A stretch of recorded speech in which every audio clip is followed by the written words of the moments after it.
아까 얘기했던 판지시르가 이 북유럽 북아프간 이렇게 보시면 되고, 이 아프가니스탄에서 이게 이란을 먹으면 어떻게 되죠? 티무르 제국이 되는 거예요. 무굴 제국, 티무르 제국. 이렇게 될 수도 있다. 역사적으로.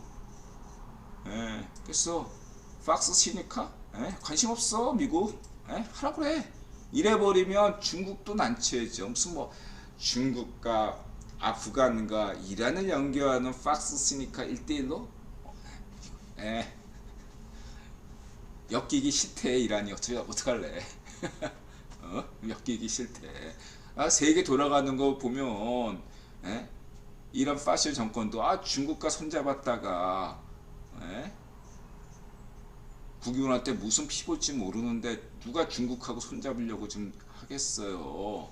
아니 반쪽 정원도 지금 세계 분석이 어느 정도 돼가지고 무조건 친중하는 거 아니잖아. 반쪽 정원도 지가 살려고 생각해 보세요. 인드라가 지난 방송에서 국외보원의 대중국 전략이 어떠한지를 얘기했잖아. 이런 상황에서는 국외보원이 현재대로의 어떠한 반중 전략 가져가면 시진핑 파쇼 체제는 유지될지언정 시진핑 파쇼 체제를 맹렬하게 지지하는 애들부터 갈려나갈 거라고요. 주변부부터. 이게 인드라가 신제국주의 시대라고 얘기했죠. 불보듯 뼈네요. 이란이 지금 무작정 친중할 수가 없어요. 자칫하다가 타켓이 돼버려. 벗어나야지. 이란 파쇼 정권도 국유원한테 말씀만 하세요. 침미하라면 침미하겠습니다. 이런 모드예요. 말하자면. 이렇게 보시면 되겠습니다. 팍스 시니까 잊으세요. 우선순위 아니래. 끝난 문제입니다.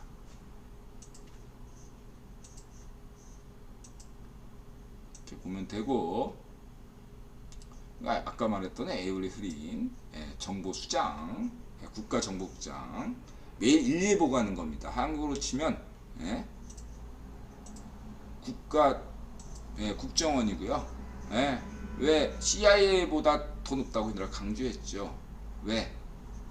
모든 FBI, CIA 모든 정보국의 예산을 총괄하는 자리가 미국의 정보국이고, 매일 저 헤인즈 국장이 바이든 대통령에게 일일 보고를 합니다. 딱 그것만 아시면 돼. 일일 보고를 매일같이 하는 게 헤인즈다. 이렇게 보시면 되겠습니다. 이 트럼프 때는 누가 일일 보고를 했죠? 펜스가 국가정보국장도 아닌데 펜스가 했습니다.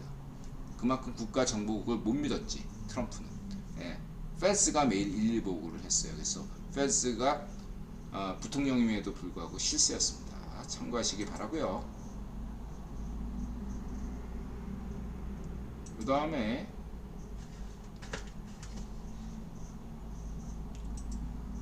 중국 다음은 뭐 북한이다 이렇게 얘기하는 거는 그냥 지금 그 미사일 정세 때문에 어떤 발언이라고 보시면 되겠습니다. 북한은 관리 모드예요. 그렇게 보시면 돼요. 이 미사일 정세는 정권 교체될 때까지 유지될 걸로 보입니다. 단기 국면이다. 이렇게 보시면 되겠습니다. 여러분, 바이든 반중 동맹교회에서 반쪽 정원이 실망스럽게도 우선순위가 아니에요. 북한은 그냥 저대로 놔두는 게 되는 게 낫다고 보고 있어요. 국유보는. 이해가 되시죠? 우선순위 아닙니다. 반쪽 정부는 오히려 이란이 나 좀 봐주세요. 외교는 먹고 살아야 되기 때문에. 그런데 우리 너 신경 안 써. 대화는 얼마든지 할게. 뭐 이런 식으로 나가잖아요. 제재 완화는 없어. 뭐 이렇게. 계속 쭉 그렇게 나갈 거예요. 그렇게 보시면 되고요. 이건 이제 미사일 정세다. 지난번에 인드라가 방송에서 이시나 선거위원회 아시아 회원 얘기한 다음에 이게 터진 미사일 정세에 따른 것이다. 이 타이밍이 이제 왕위부장 방한과 맞물렸다. 이게 이제 의미가 있는 거겠죠. 동시에 대한민국에서도 미사일이 발사됐다. 1타 3피죠. 인드라 국제 군비. 뉴욕타임즈도 지적하죠. 군비 경쟁. 바이든 대통령도 트럼프만 하지 않지만 국무부가 최상이지만 국방부도 챙겨줘야 되는 게 바이든 대통령이기 때문에 짭짤하죠. 이렇게 보시면 되고, 그 다음에 이제 왕위를 엿먹이는 거죠. 말하자면 방한했는데 엿먹인 거지. 지금 여기서 여러분들이 유념해야 될 게 중국은 지금 어떤 입장이냐. 대만 문제가 걸려있다. 대만 문제는 하나의 중국이잖아요. 이랬을 때 이 맹꽁이 씨빠르가 한국과 친해질수록 바쪽 정원이 소외되잖아요. 이것이 중요합니다, 여러분. 반중을 우선시하면 안 돼요. 여기서도 친미 반중이다. 하나의 예를 들게요. 지금 반중을 한다면은 박근혜 대통령이 대통령 재임 시절에 가지 않는 베이징에 갔단 말이죠. 이건 반중 관점에서 박근혜 대통령이 잘못한 것이 아니냐. 그로 인해서 국원 눈밖에 난 것이 아니냐라고 딥스 음모론자들이 박근혜 대통령을 저격하는데 틀렸다. 너네는 반중이 먼저기 때문에 딥스 음모론자 파시즘 입장에서 박근혜 대통령을 비판하는 것이다. 이라 강조했습니다. 친미가 우선이다. 그리고 박근혜 대통령은 그런 원칙에서 벗어난 적이 한 번도 없다. 라고 이라 강조했습니다. 왜? 사드 사태 때 다른 애들이 다 반대할 때 오직 박근혜 대통령만이 한미동맹을 강조했습니다. 그쵸? 잊지 마시기 바랍니다. 박근혜 대통령은 친미를 우선시했어요. 반중보다 친미죠. 그리고 그렇다면 박근혜 대통령은 왜 중국에 가야 됐나? 왜냐? 국유본이 당시에는 친중이었습니다. 그쵸? 다시 말해서 아프간에서 미군이 철수하기 전까지는 친중 노선이었어요. 그쵸? 물론 그 이전에 CFR에서 결정냈죠. 반중 전략을 결정했습니다. 국유본이 의도적으로 중국 경제를 성장시키기 위해서 친중한 겁니다. 여러가지 다목적으로. 이제 전략적으로 전술적으로 국유본이 반중하는 거 아닙니다. 전략입니다. 전략. 반중은 전략이에요. 변하지 않습니다. 속도 조절은 있을지언정 반중은 향후 20년 외교 원칙이라고 보시면 됩니다. 자, 박근혜 대통령이 왜 그때 중국에 갔느냐. 그때는 지금 상황과 매우 흡사한 상황인데 어떤 상황이냐면 당시에 박근혜 대통령은 국유본이 박근혜 이제 트럼프 계열로 제 당시에 기울었다는 것을 직감하고 박근혜 대통령이 마지막으로 자신의 대통령 재직할 동안에 한반도 통일을 기획했죠. 그게 뭐죠? 바로 반쪽 정원 파시오 정권의 정권 교체였습니다. 반쪽 정원 파시오 정권의 정권 교체를 위해서는 중국의 맹꽁 씨빠르와의 일정한 협력이 필요했습니다. 그래서 맹꽁 씨빠르와에게 어느 정도 이렇게 해준 거죠. 당시에. 그리고 박근혜 대통령은 실제로 김정남을 통해서 장성택, 김정남을 통해서 정권 교체를 시도했습니다. 그것이 오늘날 자유조선이죠. 자, 박근혜 대통령이 단독으로 했다고 생각하십니까? 아닙니다. 자, 그때 박근혜 대통령만 중국에 갔을까요? 아니잖아요. 바로 반기문도 갔습니다. 반기문이 누구죠? 네, 바로 힐러리 클린턴 CGI죠. 유엔 사무총장. 유엔 사무총장 반쪽 노면이 임명한 거 아니죠. 네, 국익원이 임명했고 특히 힐러리 클린턴 쪽에서 밀어줬습니다. 오바마 라인에서.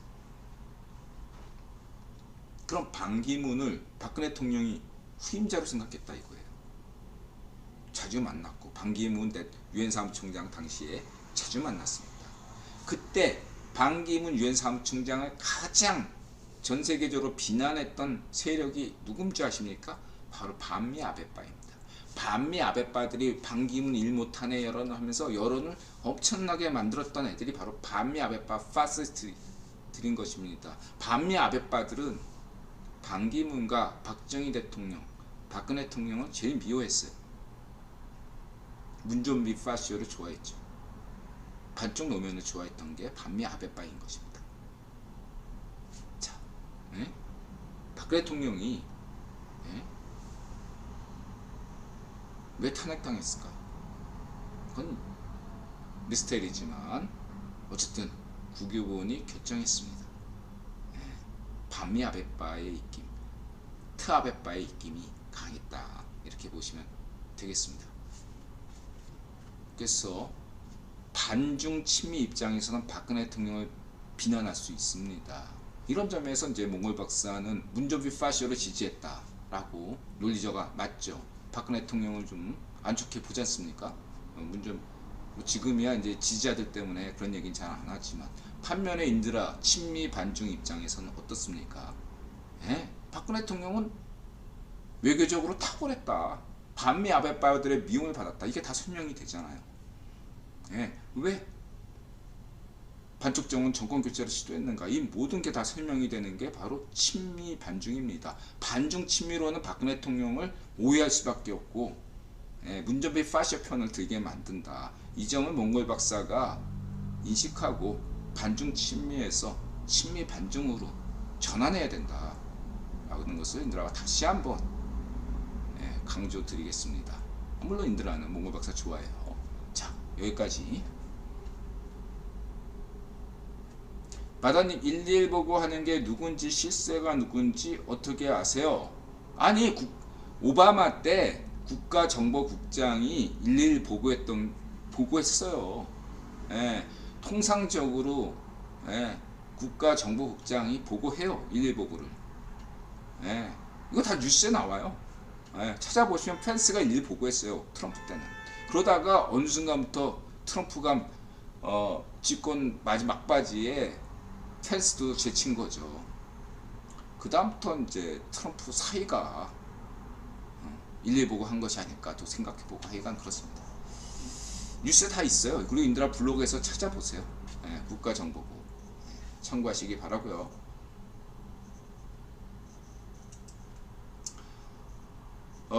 화랑님, 필리핀에서 한국인 자본 만들어서 유포하면 극성 유대인 혐오자들 거울 치료될 듯. 그러니까 화랑님 여기서 표현을 조심하세요. 한국인 자본 이런 표현 쓰지 마세요. 그냥 한국 자본은 괜찮은데 한국인 자본 이런 것들은 어떤 인종주의 문제를 야기시킬 수 있어요. 일본인 자본 이런 식으로 중국인 자본 이렇게 하지 말고 그냥 차이나 자본, 중국 자본, 일본 자본, 미국 자본 이런 표현은 괜찮아요. 중립적인 표현입니다.